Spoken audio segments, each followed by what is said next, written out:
Oh, welcome back to another installment of Boomer Baseball, Blue Glove Edition. This is just a short little video about some of the stuff I picked up at the Pasadena Sports Card Show that happened last Saturday and Sunday. I was only able to attend for like 4 hours, 3 hours, something like that on Saturday. Time went by really fast, but I was digging through everybody's, I was going table to table. I made it just over like halfway through the hall and found some vendors that were willing to do some deals and had a lot of stuff I was looking for my collection. I used to worry about like graded cards and try to scan through all these vendors for the best price on some of the key cards that I needed for my collection, and fortunately I took care of a lot of that stuff before the pandemic. So now when I go around, I look at stuff like, for instance, I need a 57 Hank Aaron, and you see like a 4.5 and it costs like 450, 380, 390, somewhere around there. It was around like 4.5 for 4.5, go figure. And it just doesn't seem like a very good deal. It seems like I'd probably want like a straight 7 at the least, or like even an 8 OC. I don't mind qualifiers. It's just for my own personal needs. I'm not really too worried about the investment return, but now that the prices on all that graded stuff are ridiculous, you have to kind of be aware of how much you're going to spend on something. So if you're going to take a qualifier, you're pretty much killing its long-term investment potential. So sometimes just going with a straight 7 would probably be better than like an 8 OC or 9 OC, but even those are ridiculous nowadays. But anywho's, so you start off with some of these cards here. These are just all kind of like middle of the road kind of stuff for my binder.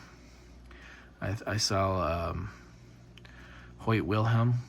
I thought it couldn't Hoyt, so I got one of those. Joe Torre, Bernie Williams, not that Bernie Williams. And then cool stuff like this, like a Steve Garvey. I have a graded one, but this is going to be for the old binder collection. So for like, I think it was cheaper than $15. We did like a pile deal, so he turned out a little bit cheaper. Probably got like 10% or 12% off or something. But really cool card, in nice, decent condition. Tom Seaver, Field, and Joe Necro, Ted Williams, really clean like Juan Marshall, Palmer, Sugi, and then Catfish. So that's the 71 pile. Let's see who's next. Bill Buckner. He just passed away recently, I believe. Reggie Jackson leader, Norm Cash. Pretty nice. Another leaders card. Seaver, Jenkins, Stoneman. Solid. And then a nice little Reggie for $5. I mean, holy cow. It's got a little bit of a mashed bottom corner here, and these corners have seen this corner got bumped. This one's not bad, but for $5, I mean, checklist checked for that one. And then this one, Keith Hernandez rookie, typical off center, but nice strong color, really strong color, really vibrant, nice clean corners. And then Reggie Jackson. Oh, that glare is pretty bad. Let's see if I can't avoid that. Sorry about the glare. Nice Reggie Jackson. And then this set I've been kind of finishing up, the 76. So the All-Star greats. This Cobb is a little bit more beat up than I wanted, but he's due for now. So so we got here, let's go back. I gotta watch that glare. And Joe Torre, Tom Seaver. Bought that on eBay, this one actually. This isn't, one of them's from eBay. Came in the mail. Well, that one's in focus, so I'll keep that one. This one's out of focus, so I'll trade that or do something with it. Then the Hank Aaron Special Series. These are fun. Jerry Remy. These ones came off eBay. You can tell they got the tape on them. So yeah, some of this is stuff I got off eBay that I picked up. Just some kind of filler rookies that I don't have. Jim Cott, Tippy Martinez, Boog Powell, Sparky Lyle, Burt Blyleven, Bobby Valentine, Mickey Lolick, Ted Siemens, Dwight Evans, Ron Say, and Vita Blue. Pretty cool. Let's see what else we got. And then Mike Schmidt, Craig Nettles. Oh, there's that freaking, that lighting is reflecting like crazy tonight. Not sure what the diff is. I guess I don't usually show like top loaders. But anyway, Mike Schmidt, Craig Nettles, Jim Rice, and the Denny Martinez rookie, which is pretty fun. Stuff for the binder collection. This is all binder fodder. So here we go. Pete Rose, record setter, looks pretty good. Rod Carew. Pretty decent Mike Schmidt. I hope that scratch isn't on his face. Is that scratch on his face? Kidding me right now. I didn't notice that. Oh, bummer, dude. Oh, Mike. Oh, Mike's got a... He's got a freaking scar down his face. I didn't even notice that. I think I thought it was on the top, on the sleeve. Oh, well. Got battle damage, Mike Schmidt. Anyway, Rod Carew. We saw that one. Bill Madlock, rookie. Yaz. Johnny Bench. Pretty decent kind of... and actually, he's bumped all over the place. And then I have a graded OPG Eddie Murray 9, which was... when I bought it, I thought it was really neat because it was OPG. I'm a hockey guy, so like OPG cards are really kind of cool compared to Topps because they got the nice light, you know, background cardstock. Kind of looks like a Tiffany, but like a traded card, you know. But I figured I'll get the ugly, muddy, you know, dark Topps later. And then, of course, these cards like went through the roof, so I still have my OPG. But this one was pretty nice. It's off center like they all are. But the registration, I guess, and the focus of the photograph and the color is like really strong, so that was worth the price. I don't think I paid $30. I think I paid under for that, but probably $8.25 or something. Tom Seaver, again, another package deal from a different vendor. And then just a lone Trammell here. Kind of looks like a big head. Look at that. I don't know if y'all see that. Something about this photograph makes it Trammell's head look ultra large. It's like he's leaning forward a little bit. He's like foreshortened. It kind of looks like a bobblehead. Interesting. So Jim Palmer, Tony Perez, Stargell, Say, Foster. Just some more stuff for the binders. And then 81 stuff. Getting real pedestrian here. Carter. I got two Murrays. I think one of these did come off eBay. I'm not sure which. That one's pretty clean though.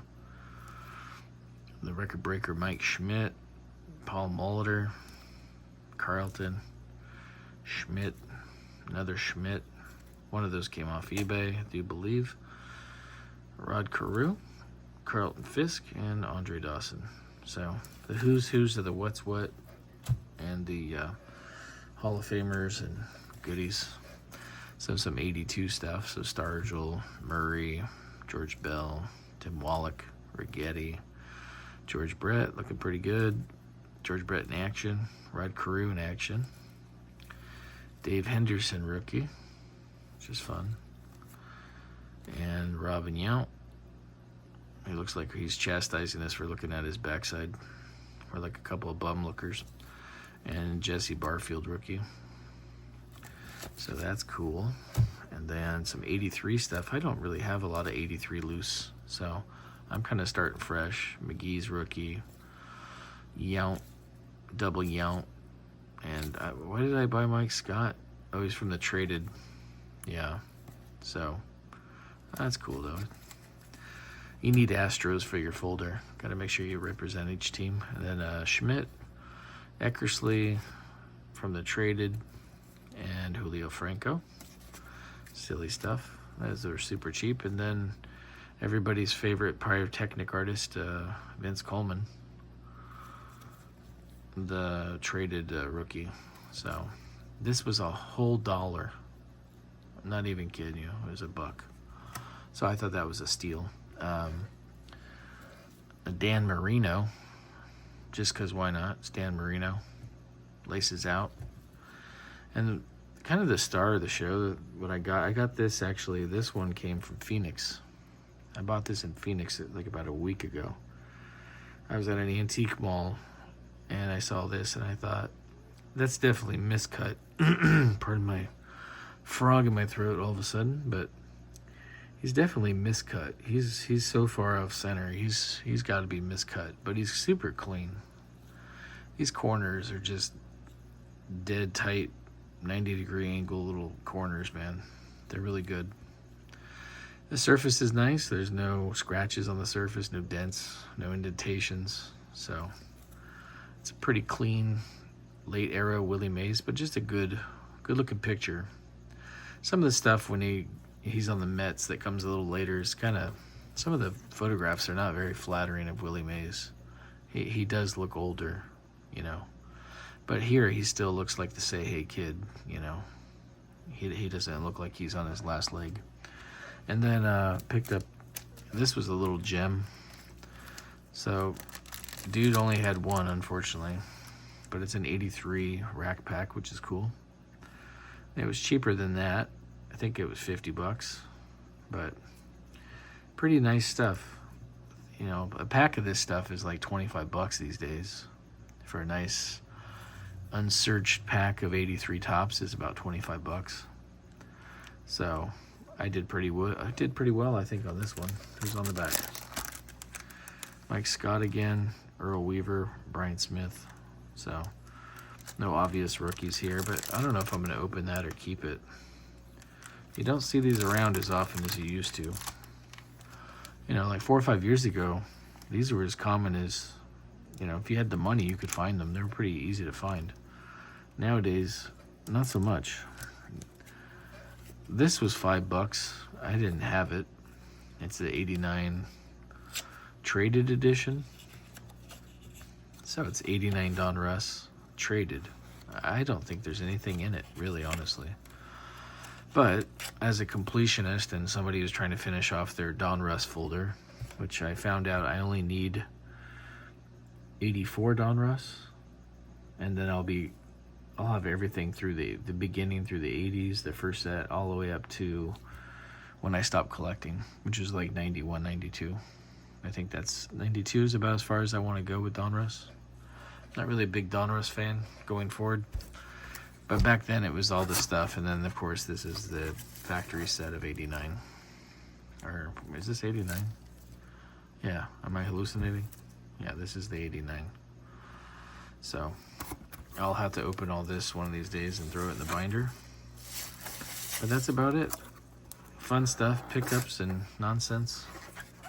So thanks for hanging out. And hopefully I'll be able to get all these put away in my binder and fill in some of those gaps. Check them off the list. Have a good one.